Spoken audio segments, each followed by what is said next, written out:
ঢাকা চট্টগ্রাম সহ বড় বড় যে শহরগুলো সেই শহরগুলো পানির নিচে তলিয়ে গিয়েছিল। আমাদের শিক্ষার্থীরা অনুরোধ করেছিল পরীক্ষাটি একটু পেছানোর জন্য, কিন্তু এই সিদ্ধান্ত নেওয়া হয় নাই।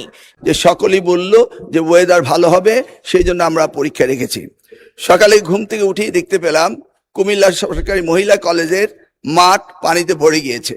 আমরা এসে কোনো কোশ্চেন তৈরি করতে পারিনি। বিগত গভর্নমেন্টের যে মডারেটর ছিল তারাই কোশ্চেন করেছে।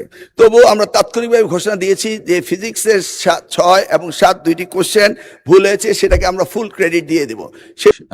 রুমিন ফারহানা, ব্রাহ্মণবাড়িয়া 2। মাননীয় স্পিকার, আপনাকে অসংখ্য ধন্যবাদ। মাননীয় স্পিকার, আপনার মাধ্যমে মাননীয় মন্ত্রী মহোদয়ের কাছে আমার প্রশ্ন, এইচএসসি পরীক্ষা চলছে এবং গত 3-4 দিন ধরে আবহাওয়ার যে অবস্থা ছিল, বৃষ্টি এবং পুরো শহর, শুধু তো ঢাকা না, ঢাকা চট্টগ্রাম সহ বড় বড় যে শহরগুলো সেই শহরগুলো পানির নিচে তলিয়ে গিয়েছিল। আমাদের শিক্ষার্থীরা অনুরোধ করেছিল পরীক্ষাটি একটু পেছানোর জন্য, কিন্তু এই সিদ্ধান্ত নেওয়া হয় নাই, এবং যে কারণে আজকে আন্দোলন হচ্ছে, ঢাকায় আন্দোলন হচ্ছে। আমি মাননীয় মন্ত্রীর কাছে প্রশ্ন রাখছি, এইচএসসির মতো একটি অত্যন্ত গুরুত্বপূর্ণ পরীক্ষা, যেটার উপর নির্ভর করে আগামীতে একটা ছেলে বা মেয়ের ভবিষ্যৎ কোন দিকে যাবে, সেরকম একটা পরীক্ষা, এবং ফিজিক্সের মতো কি বলবো, one of the most important subjects যেটা সায়েন্সের জন্য, মাননীয় মন্ত্রীকে দয়া করে বলবেন যে কি সমস্যা ছিল পরীক্ষাটি কিছুদিনের, 2 দিনের জন্য বা 1 দিনের জন্য পিছিয়ে দেওয়ার। ধন্যবাদ মাননীয় স্পিকার। ধন্যবাদ মাননীয় সদস্য। মাননীয় শিক্ষামন্ত্রী। মাননীয় স্পিকার, আপনার মাধ্যমে মাননীয় সংসদ সদস্যকে অশেষ ধন্যবাদ। পরীক্ষা আমরা নিয়ে থাকি সারা বাংলাদেশে। এসএসসি পরীক্ষায় প্রায় 2700 সেন্টার রয়েছে এবং 64টি জেলায় এই 2700 সেন্টার একত্রে পরীক্ষা শুরু হয়।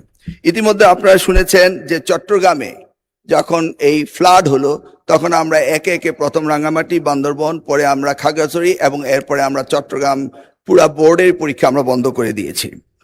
আমরা লক্ষ্য করেছিলাম বৃষ্টি হচ্ছিল এবং আমরা মনিটরিং করছিলাম। সেই সাথে মনিটরিংয়ের সময় আমরা 64টি জেলার এসপি এবং 8টি বিভাগীয় কমিশনার এবং প্রত্যেকটি বোর্ডের চেয়ারম্যান, ইউনো সকলের সাথে আমরা কথা বলেছি, এবং ওয়েদারম্যান আমরা ব্রডকাস্টিংয়ের জন্য তাদের সাথেও কথা বলেছি। তারা বলল যে বৃষ্টি হবে না, সেই কথাটি তারা বলেছে। বিকেল 5টা পর্যন্ত আমরা বসে থেকে সিদ্ধান্ত নিলাম যে সকলেই বলল যে ওয়েদার ভালো হবে, সেই জন্য আমরা পরীক্ষা রেখেছি। সকালে ঘুম থেকে উঠেই দেখতে পেলাম কুমিল্লা সরকারি মহিলা কলেজের মাঠ পানিতে ভরে গিয়েছে। সাথে সাথে আমরা মেয়র সাহেবকে, ফায়ার ডিপার্টমেন্টকে, পুলিশকে, ডিসিকে বললাম যে এই পরীক্ষা কেন্দ্রে স্থানান্তরিত করার জন্য। তারা তখন সকলকে নৌকায় করে ওই স্কুলের 5তলা ভবন সেখানে নিয়ে পরীক্ষা তারা নিয়েছে। আমরা সেটা দেখেছি তাদের দুর্ভোগ। তাছাড়া বাংলাদেশে, সারা বাংলাদেশে আমরা ডিসিদের সাথে কথা বলেছি এবং ইউনিটদের সাথে, তারা বলেছে যে কোথাও পরীক্ষা কোনো রকম দুর্যোগ ঘটেনি, একটি শুধু কুমিল্লা মহিলা কলেজে ঘটেছে।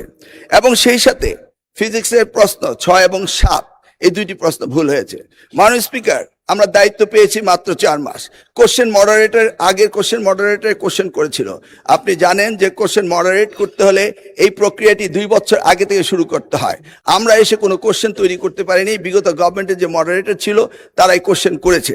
তবুও আমরা তাৎক্ষণিকভাবে ঘোষণা দিয়েছি যে ফিজিক্সের 6 এবং 7 দুইটি কোশ্চেন ভুল হয়েছে, সেটাকে আমরা ফুল ক্রেডিট দিয়ে দেব, সেটা আমরা বলেছি। এবং পরীক্ষা যথাযথ হচ্ছে কিনা সেইভাবে সাহায্য সহযোগিতা করার জন্য আমরা সকলকে প্রস্তুত রেখেছিলাম। আজকেও আমরা সারাদিন কথা বলেছি এবং প্রত্যেকটি আমাদের সাথে যারা স্টেক হোল্ডার রয়েছেন তারা বলেছে পরীক্ষা সুন্দর হয়েছে, সুস্থ হয়েছে। একটি জায়গায় শুধু কুমিল্লা সরকারি মহাবিদ্যালয়ে এই ঘটনাটি ঘটেছে এবং সেখানে পরীক্ষা সুন্দর হয়েছে। আমরা নির্দেশ দিয়েছি যে পরীক্ষা বিলম্বতে শুরু করার জন্য, এবং যে মেয়েটি কাপড় ভিজে গিয়েছিল বাড়ি থেকে কাপড় আনা হয়েছে, 1 ঘন্টা পরে পরীক্ষা নেওয়া হয়েছে এবং পরীক্ষার সময়সীমা বাড়িয়ে দেওয়া হয়েছে। আমি মাননীয় স্পিকার আপনার মাধ্যমে জাতিকে জ্ঞাতার্থে করতে চাই যে পরীক্ষা পদ্ধতিতে আমাদের যে সিস্টেম রয়েছে সেখানে লোকাল যে গভর্নমেন্ট রয়েছেন, ডিসি হতে, ইউনো হতে, পুলিশ হতে, তারা তাৎক্ষণিকভাবে ব্যবস্থা নেবেন যে পরীক্ষা এখানে নেওয়া যাবে কি যাবে না। যদি তারা মনে করেন দুর্যোগ, তারা পরীক্ষা বন্ধও করতে পারেন। আমরা বারবার কথা বলেছেন না স্যার, আমরা ঠিক মতোই নিচ্ছি, এবং আপনারা দেখতে পেয়েছেন যে বৃষ্টির পানি কোথায় কোথায় ছিল সেগুলো আমরা সকলেই লক্ষ্য করেছি। কোমলমতি সন্তানদের জন্য আমাদেরও মায়া রয়েছে মাননীয় স্পিকার, সেই জন্য আমরা সবসময় মনিটরিং করি। ধন্যবাদ আপনাকে। আপনাকে ধন্যবাদ মাননীয় মন্ত্রী।